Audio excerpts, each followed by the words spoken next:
السلام علیکم ویورز، آپ دیکھ رہے ہیں اسلامی چینل۔ اگر نئے آئے اس چینل پہ تو لازمی سبسکرائب کرنا نہ بھولیے گا اور بیل آئکن کو لازمی پریس کریں۔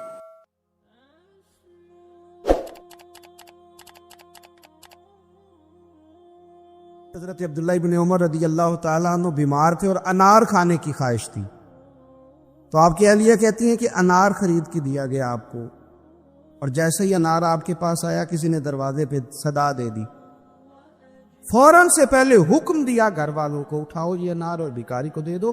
تھوڑا سا نا دل کے اندر گھر والوں کے خیال آیا کہ اس کو دے دے، فرمایا دے دو، حکم کا تو وہ انار دے دیا گیا۔ اب دوبارہ دوسرا انار خرید کے لائے، وہ بھی سامنے لا کے رکھا ہی تھا، تو پھر کسی نے صدا دے دی، تو حضرت عبداللہ ابن عمر رضی اللہ تعالیٰ نے وہ بھی حکمن دے دیا، وہ دو دے دیے، تو پھر تیسرا انار آیا۔ آپ نے تناول فرمایا اس سے یہ تو ہو سکتا ہے کہ بھوک تھوڑی بڑھ جائے، یہ تو ہو سکتا ہے کہ بیمار کی کمزوری تھوڑی بڑھ جائے، لیکن یہ بات میں ذمہ داری سے کہتا ہوں کہ اس کے دل کی تسلی بڑھ جائے۔ ایک بات اچھی طرح اپنے ذہن میں بٹھا لیں کہ اسلام بالکل فطرتی مذہب ہے، جبراً ہم سے کام نہیں کراتا۔ دل اللہ تعالیٰ کے دست قدرت میں ہے، رب چاہتا تو ہر کافر کا دل اسلام کی طرف موڑ دیتا، پابند کر دیا جاتا کہ اگر تم دین قبول کرو گے، دین پر عمل کرو گے تو فلاں فلاں چیز ملے گی، ورنہ نہیں ملے گی، آ جاتے لوگ پھر بھی۔ لیکن دین کی سب سے مضبوط گرہ محبت ہے۔ رب کہتا ہے تم اس طرح کرو، آؤ نا تو اللہ سے بھی پیار کرو، اور رب فرماتا ہے پھر میرے محبوب سے بھی پیار کرے، مجھ سے اور میرے نبی سے محبت کرتے ہوئے آؤ، پیار ہو تمہیں، تم عقیدت کے ساتھ آؤ، تمہارے دل مائل ہو، تمہاری طبیعت مائل ہو، تمہارا ذوق ہو، طبیعت ہو۔ دیکھیں اور بات کو سمجھیں، ایمان کی تکمیل کے لیے نبی پاک علیہ السلام نے جو زاویہ دیا وہ دیا کہ تم ہر چیز سے بڑھ کے مجھ سے پیار کرو گے تو ایمان مکمل ہوگا۔ کاش کبھی ہم اس حدیث کی گہرائی میں اتر کر، بڑی معروف ہے، سب کو آتی ہے، لیکن کبھی اتر کر دیکھیں کہ تکمیل ایمان حضور کی محبت کیوں قرار پایا۔ اگر آپ بغیر محبت کے حضور کی طرف بڑھ رہے ہیں اور بغیر محبت کے دین کی طرف بڑھ رہے ہیں، تو ہو سکتا ہے کہیں آپ محسوس کریں کہ میں مجبور کر دیا گیا ہوں، کہیں آپ محسوس کریں کہ مجھے اپنے آپ پر جبر کرنا پڑ رہا ہے۔ لیکن جب محبت ہو جاتی ہے تو محبت محبوب کی طرف کھینچتی ہے۔ محبت زبان پر محبوب کا نام جاری کرا دیتی ہے، محبت محبوب کے تذکرے پر بندے کو لگا دیتی ہے، ذوق بن جاتا ہے، شوق بن جاتا ہے، توانائی پیدا ہو جاتی ہے جذبات میں، پھر الفاظ کا ہجوم پاس نہ بھی ہو تو جذبات ہی الفاظ بن جاتے ہیں، پھر ترنم نہ بھی پوری ہو تو انسان کا ذوق ہی اس کے لفظ بن کے حضور کی نعت بن جاتے ہیں۔ شرط یہ کہ محبت ہو۔ پھر ایک اور زاویے سے حضور نے اس بات کو سمجھایا، بخاری مسلم میں موجود ہے، فرمایا اگر تم چاہتے ہو نا کہ تمہیں ایمان کا ذائقہ ملے، ایک روٹی پیٹ بھرنے کے لیے ہوتی ہے، ایک روٹی مزیدار ہوتی ہے۔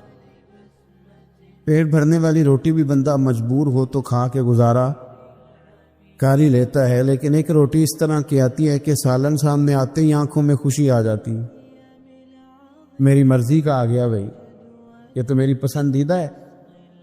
پھر بندہ کھاتا ہے تو کھاتے اس کا چہرہ بتاتا ہے۔ ایک ہے کھانا، ایک ہے ذوق سے مزے کا کھانا، ایک ہے مومن ہونا، اور ایک ہے کہ مزہ آ جانا کہ اللہ کا شکر ہے میں مومن ہوں، یعنی مومن ہونے کا مزہ آ جانا، ذائقہ نصیب ہو جانا، لطف نصیب ہونا کہ میں مومن ہوں۔ حضور نے فرمایا تو تین چیزیں پیدا کر، تجھے اللہ ایمان کا ذائقہ عطا کر دے گا۔ ذائقہ ایمان یعنی مومن ہونے کا بھی مزہ، مسلمان ہونے کا بھی مزہ، ذائقہ ملے گا۔ وہ کیا؟ بخاری مسلم میں حدیث ہے، فرماتے 3 چیزیں پیدا کر. ایک تو ہر چیز سے بڑھ کر رب رسول سے پیار کر.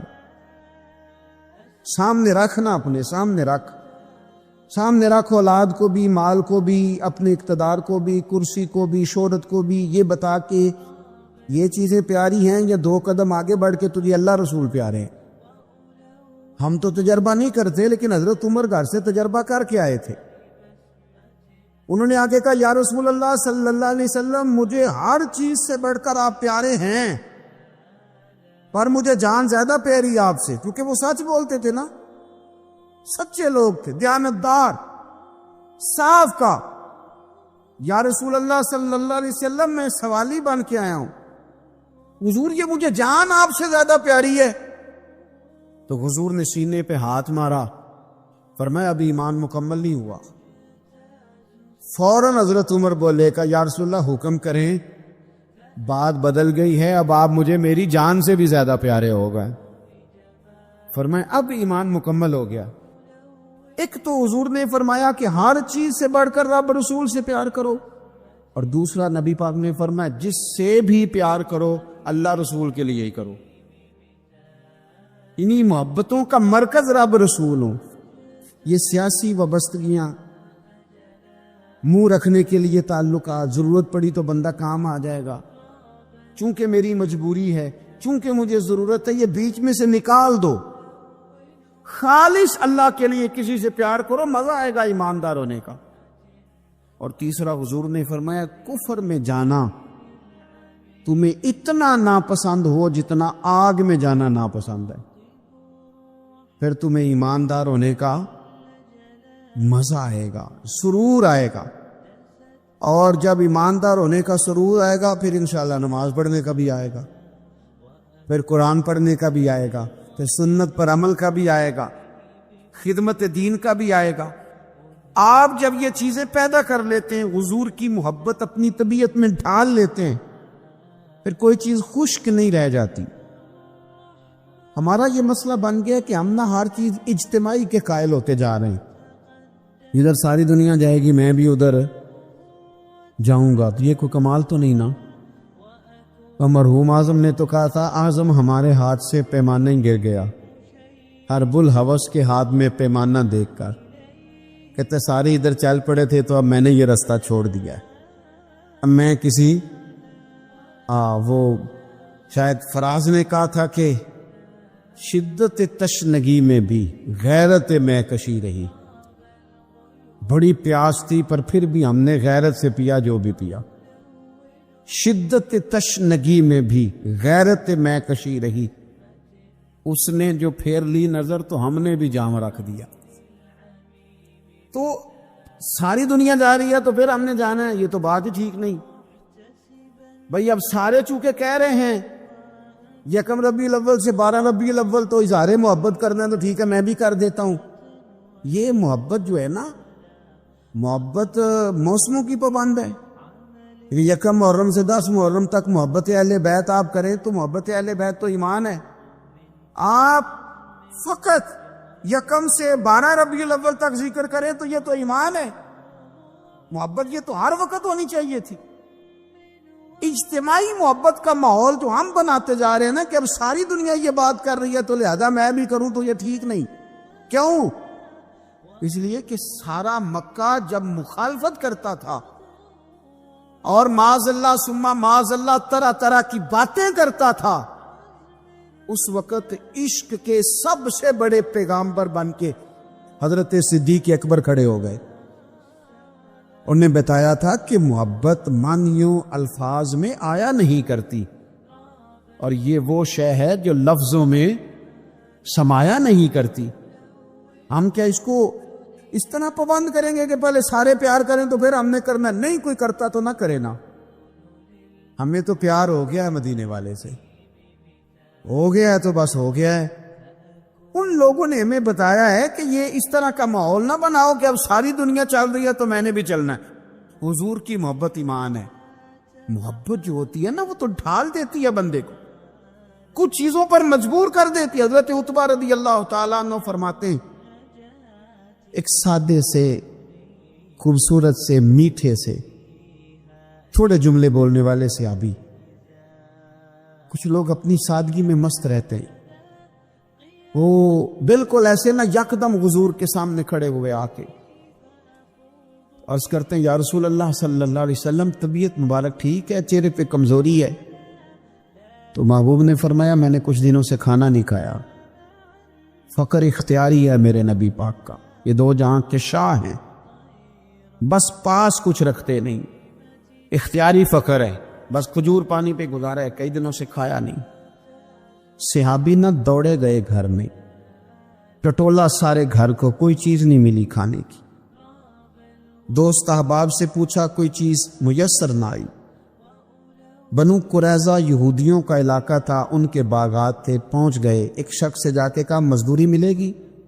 لگا جدوں میدان ازلدا تے لوکی چورا وانگ سڈائے.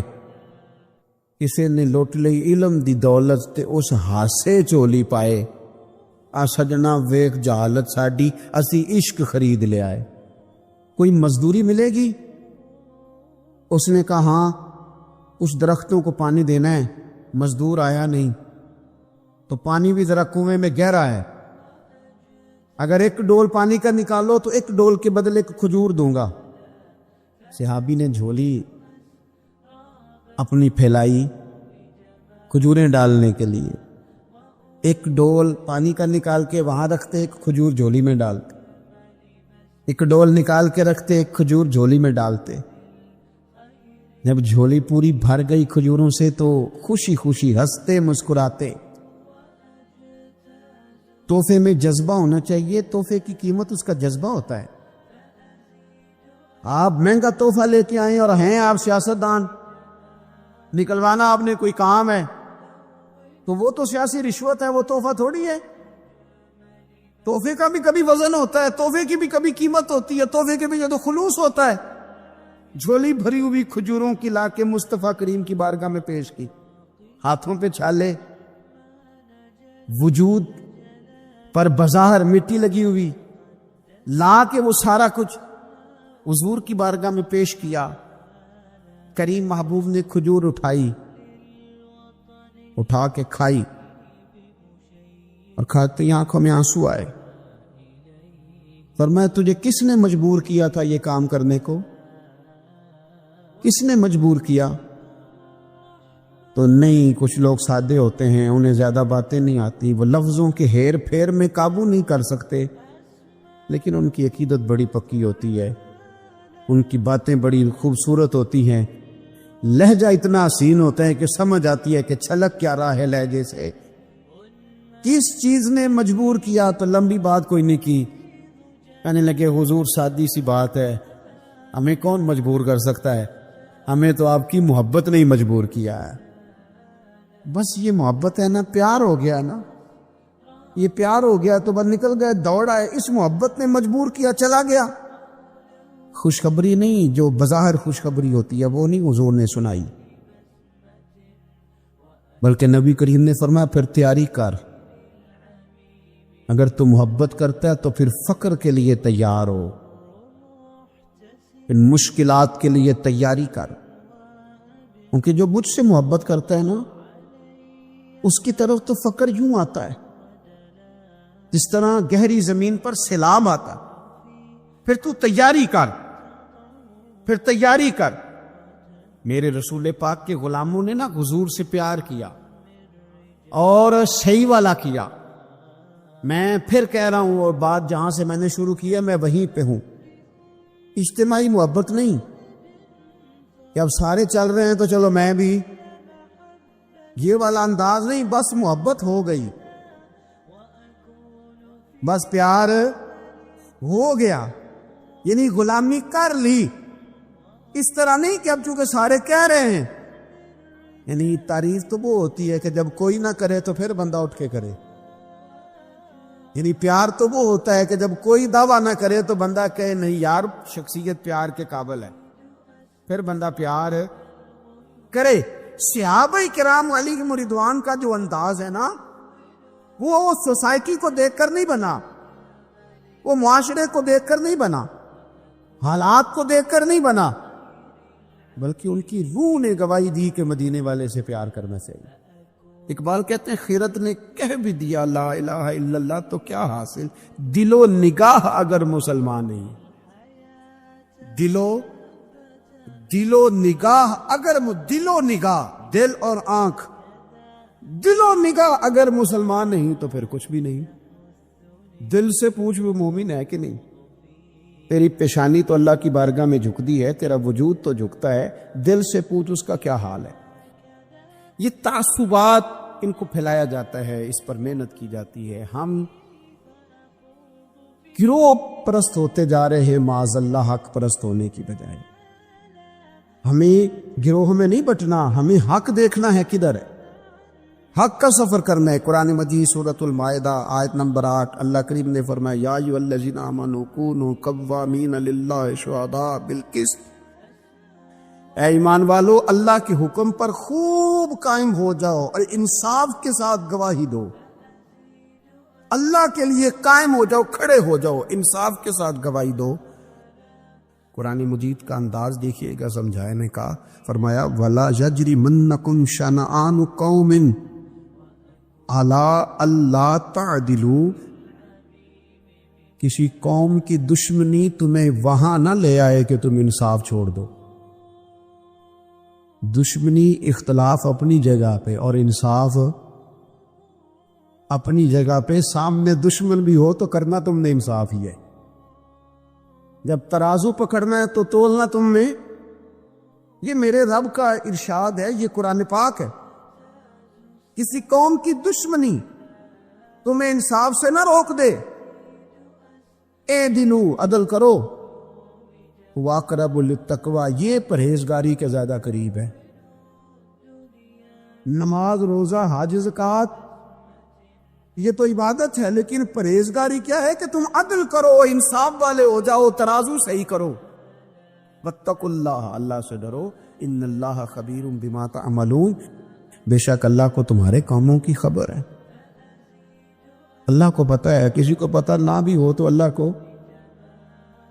کو پتہ ہے کہ تم فیصلے اپنی جماعت دیکھ کے، گروپ دیکھ کے کرتے ہو۔ ہمیں نہ پوری طرح قائل کیا گیا، نہیں ہم نے دیکھنا ہوتا کہ سچ کدھر ہے، نہیں ہم نے غور کرنا ہوتا کہ حقیقت کیا ہے، بس یہ کہ بات میری برادری کی ہے، بات میرے قبیلے کی ہے۔ یہ ہمارے دیہاتوں میں یہ ہوتا تھا کہ وہ جی لڑائی ہوگی، نکلو جی نکلو، نکل گئے، ڈنڈے اٹھا لیے، پکڑ لا اسلحہ، پہنچ گئے، لڑنا شروع کر دیا، جا کے پوچھا بھی نہیں کہ بھئی ہمارے لڑکے کی غلطی ہے کہ سامنے والے کی غلطی ہے۔ وہ جی ہم نے نا غلطی کسی کی بھی ہو، ہم نے تو سپورٹ کرنی ہے، وہ ہمارا لڑکا لڑ پڑا ہے۔ بھئی آپ پہلے پوچھیں، آپ پہلے اس پر غور کریں حق کدھر ہے، اس عصبیت سے بچیں۔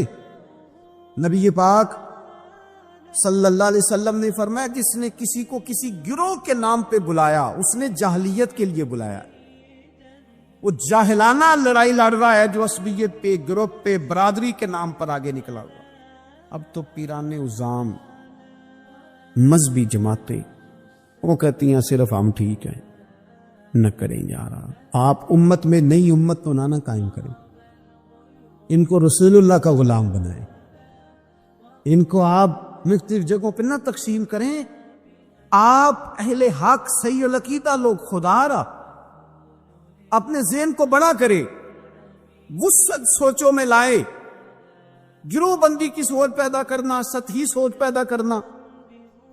میں سوچوں کے لحاظ سے انقلابی لوگوں کے پاس اٹھتا بیٹھتا رہا ہوں تو بعض مثالیں بھی پنجاب کی مجھے تکلیف دیتی ہیں۔ ایک صاحب نے ایک دفعہ میرے سامنے کہہ دیا کہ برادری تو سپاں نوں بھی پیاری ہوندی، میں کہتا مطلب ہے سپاں والا کام ہے کیا؟ مطلب سطحی سوچ آپ نے پیدا کی ہوئی، ابھی بھی یہ رٹا ہے۔ یہ جو گروہی تعصبات ہیں نا، یہ تو بندے کو حق سے دور لے جاتے۔ گروہی تعصب، گروہ کا تعصب، یہ تو حق سے دور لے جاتا ہے۔ میرے عزیزو، تعصبات سے اوپر اٹھ کے دیکھیں، خیر اور جگہ پہ بھی ہے۔ میں نے وہ لوگ بھی دیکھے ہیں جن کو اہل بندہ نظر آیا تو انہوں نے عہدہ ہی چھوڑ دیا، ہم اپنی ذات کے چنگل میں اتنا پھنس کے رہ گئے. مجھے پوچھا جائے، مجھے گنا جائے، میری بات کی جائے، آپ کچھ نہیں کر سکیں گے، اس لیے کہ آپ ذات کی جنگ لڑ رہے ہیں. آپ جب تک نظریات کی جنگ نہیں لڑتے، یہاں سے اوپر اٹھ کر بات نہیں کرتے، آپ کوئی کام نہیں کر سکتے، سوال ہی پیدا نہیں ہوتا. اس لیے کہ سوچ ہی چھوٹی ہو گئی. گروہی تعصبات سے نکل کر جب آپ کو حق آ جائے پھر اس کو قبول کریں، پھر نہ آپ کا منصب آپ کو روکے. حضرت ابی بن کعب رضی اللہ تعالیٰ عنہ نے امیر المومنین سیدنا فاروق اعظم پہ مقدمہ کر دیا. عدالت تھی، جج تھے حضرت زید بن ثابت. حضرت عمر پہنچے، حضرت زید بن ثابت اٹھ کے کھڑے ہوئے، جگہ خالی کا، امیر المومنین بیٹھ جائیے.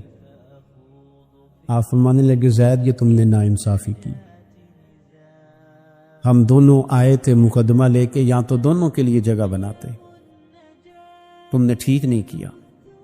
پھر بات ذرا آگے بڑھی، حضرت ابی بن کعب نے مطالبہ کیا کہ حضرت عمر فلاں بات پہ قسم اٹھائیں. تو حضرت زید بن ثابت جاج تھے، کہنے لگے آپ امیر المومنین سے یہ مطالبہ کر رہے ہیں؟ تو حضرت عمر فاروق کہنے لگے زید آپ اس مقدمے کا فیصلہ کر لیں، اس کے بعد میں آپ کو فارغ کر دوں گا. آپ مجھے امیر المومنین کہہ رہے ہیں، اور امیر المومنین کہہ کہ آپ یک طرفہ ہو رہے ہیں، اور جو آدمی انصاف لینے آپ کے دروازے پہ آیا ہوا ہے. اس ملک کا مسئلہ کیا ہے؟ اس ملک کا مسئلہ غریبی نہیں، میرے وطن کا مسئلہ یہ ہے کہ امیر غریب کے لیے قانون الگ الگ ہے. یہاں 11 سال 12 سال ایک شخص جیل میں رہ کے آتا ہے، لیکن بعد میں پتہ چلتا ہے وہ تو بے گناہ تھا. اس کے 11 سال کون واپس کرے گا؟ اس کے 20 سال زندگی کے جو سلاخوں کے پیچھے کٹ گئے کون واپس کرے گا؟ اور امیر آدمی وہ تو قبل از گرفتاری ضمانت کرا لیتا ہے. ان کے پاس تو بڑے بڑے ایشو ہیں، بڑے بڑے وکیل ہیں، بڑے بڑے ڈاکٹروں کی ان کے پاس رپورٹیں ہیں، وہ تو سارا کچھ کر سکتے ہیں، کوئی ہے ہی نہیں ان کو روکنے والا. میرے عزیزو آپ سمجھے میری بات کو.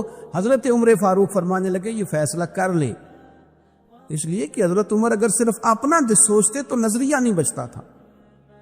جناب عمر رضی اللہ تعالیٰ عنہ نے نا صرف اپنا نہیں سوچا، انہوں نے کہا کہ سچ کو فروغ دیا جائے، ذات سے نکلا جائے.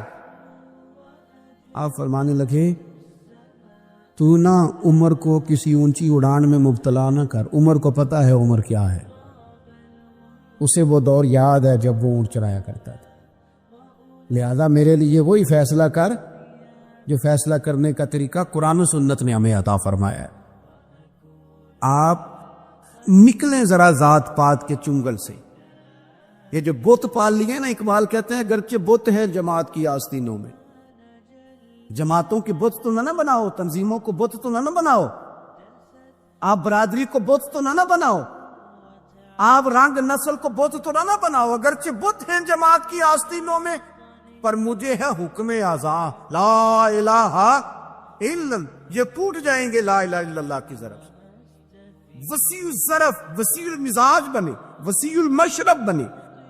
آپ کبھی بھی سوچوں کو اتنا محدود نہ کریں کہ آپ کسی ایک ابہام کا شکار ہو کے ہی ساری زندگی گزار دیں.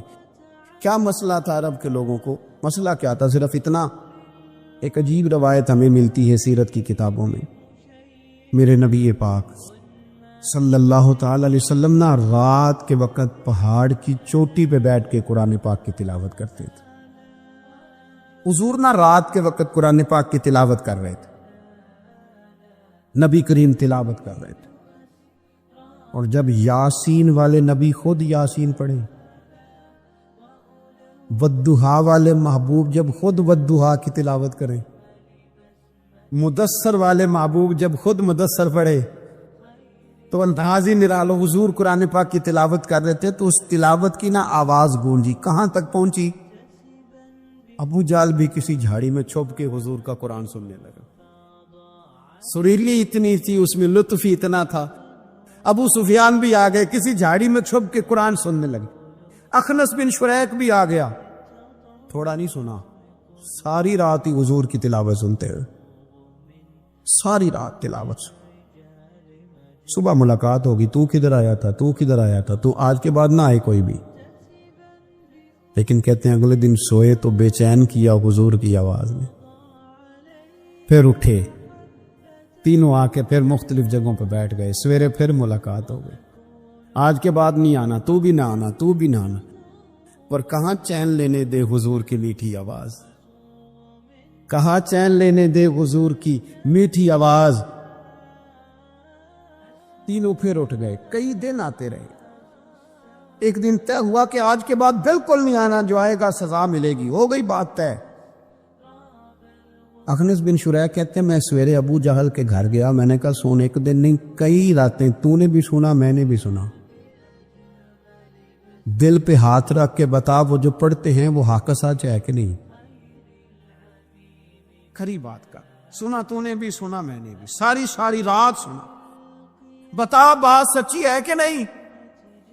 تو ابو جہل کہنے لگا ایک ایک حرف سچا ہے، ایک ایک بات سچی ہے، تو مانتا کیوں نہیں؟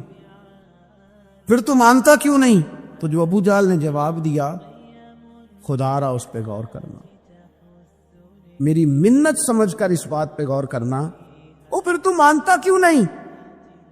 تو ابو جہل کہنے لگا ہمارے قبیلے کا اور بنو ہاشم کا، حضور سید عالم کے قبیلے، شروع سے مقابلہ رہا ہے، انہوں نے اگر لوگوں کو کھانے کھلائے تو ہم نے بھی کھلائے، انہوں نے غریبوں کا بوجھ اٹھایا تو ہم نے بھی اٹھایا، انہوں نے اگر گھوڑا دوڑایا تو ہم نے بھی دوڑایا، پھر انہوں نے دعویٰ کر دیا کہ ہمارے اندر ایک نبی آ گیا ہے،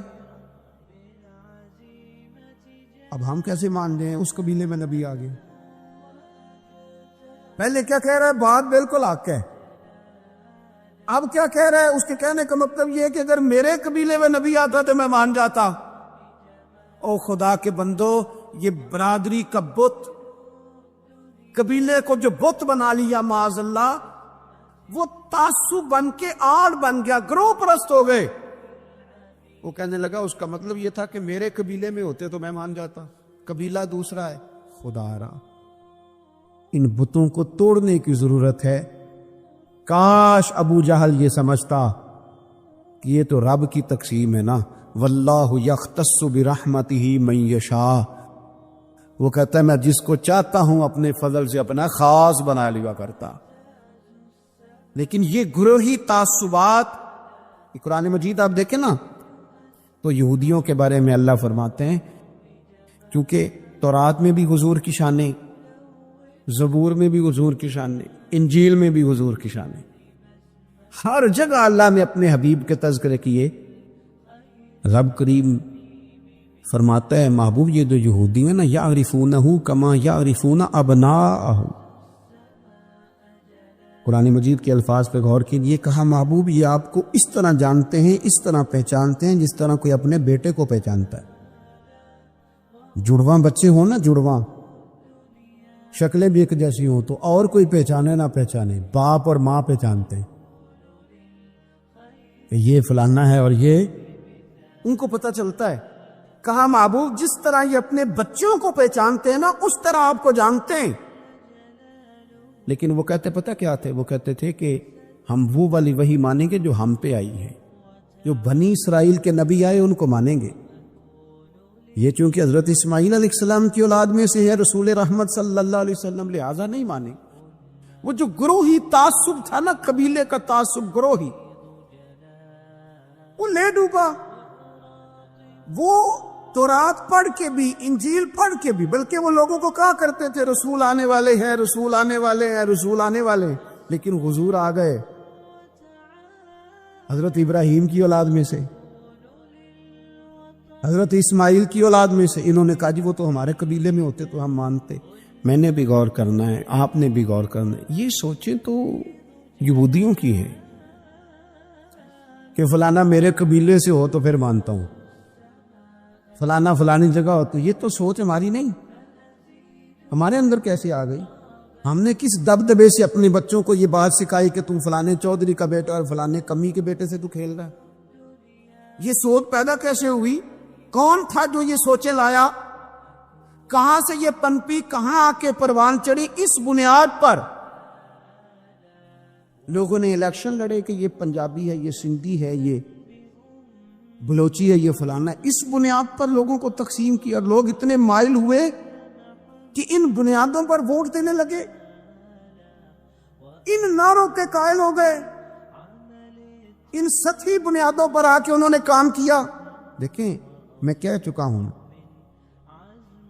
کہ ہر قوم کے رسم و رواج سے اختلاف نہیں، لیکن وہ قوم تعصب کا شکار اور اپنے علاوہ کسی کو جانے ہی نہ۔ نبی پاک صلی اللہ علیہ وسلم نے فرمایا اپنے قبیلے کا دفاع کرو، پر ناجائز بات پر ان کی سپورٹ نہ کرو، غلط بات پر ان کی سپورٹ نہ کرو۔ غلط بات ہے، ضروری نہیں کہ ساری باتیں ہماری اماں ہی ٹھیک کرتی ہو، کوئی بات ہماری بھابھی بھی ٹھیک کرتی ہے۔ ادب سے کہیں، پیار سے کہیں، سوکیانہ جملہ نہ بولیں، پر کبھی اماں سے بھی کہیں، ابا جی سے بھی کہیں، یہ بھی کسی کی بیٹی ہے۔ آپ کیوں تعصب کا شکار ہیں؟ ادب سے کہیں کہ یہاں اس کی بات ٹھیک ہے، تیری ٹھیک نہیں۔ خاوند بھی کسی وقت اپنی بیوی کو کہے کہ تو ساس بن گیا، تو اس کا مطلب کیا ہے؟ جو بات درست ہے وہ درست ہے۔ آپ حق کے ساتھ کھڑا ہونا شروع ہو جائیں، حق کی فتح انسانیت کی فتح ہوتی ہے، سچ کی فتح ملتوں کی فتح ہوتی ہے، ملتوں کی۔ سچ جب کامیاب ہوتا ہے تو اس کی چھتری میں لوگ سکون پاتے، جب حق غالب آتا ہے، انصاف عام ہوتا ہے، تو ہر آدمی کو سکون ملتا ہے، اس کے سائے میں سب لوگ اپنے دلوں کو ٹھنڈا محسوس کرتے ہیں۔